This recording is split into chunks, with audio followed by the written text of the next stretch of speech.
maison sur 2, une maison sur 3, 2 maisons sur 4, 6 maisons sur 9. Combien qui se vendent? C'est moins ou plus long. En fait, je pense que c'est juste le délai. Je pense qu'ils se vendent toutes, mais c'est juste que Ah, le ils se délai vendent est plus toutes, tu long. penses? Non, ils se vendent pas toutes. Pas toutes, mais je veux dire, je pense que c'est quasiment pour. Les maisons qui se vendaient pas avant, ils se vendent pas toujours pas aujourd'hui. Dans le sens que tu as un bon produit, tu n'as pas un bon produit. Je pense que c'est juste la différence, c'est le délai de vente.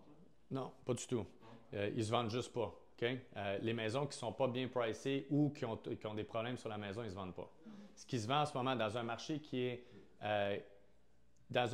est plus difficile ou qui a moins d'acheteurs, on pourrait le dire ainsi. Dans un marché qui a moins d'acheteurs, les maisons qui vont se vendre sont les bonnes maisons, avec les bonnes fondations, avec l'ensemble de la maison qui n'a pas de problème majeur ou qui est plus au goût du jour. Elle va se vendre celle-là.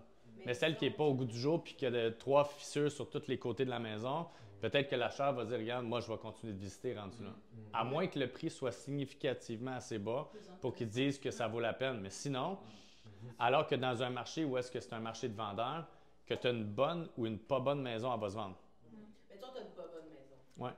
Tu suggères-tu quasiment, tu sais, comme là, le client il est écœuré, là, il dit, bon, ben mon projet, tu sais, c'est quasiment à l'eau, là. Ouais. Tu n'arrives plus à le faire. Donc, tu l'as fait descendre de 50 000.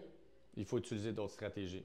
Ça veut dire qu'il faut utiliser une autre approche. Parce que si, mettons, les comparables se vendent à 700 000 puis tu es rendu à 650, mettons, bien, tu es censé vendre. Mais il faut que tu trouves une façon de sortir du problème. C'est quoi le problème principal? C'est quoi nos obstacles pour la vente? On a souvent, puis la majorité des maisons, il y a souvent 1, 2, 3, des fois 5 obstacles à la vente. Puis des fois, exemple, on a une fondation, puis là, hop, elle coule sur ce côté-là. Des fois, ça peut être d'avoir une soumission d'un entrepreneur. Des fois, ça peut être de corriger le problème. Des fois, donc, il y a une solution au problème.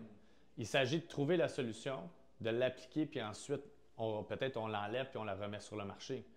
Mais là, on arrive avec une nouvelle solution, une nouvelle approche, une nouvelle mise en marché. On va mettre l'emphase sur d'autres points.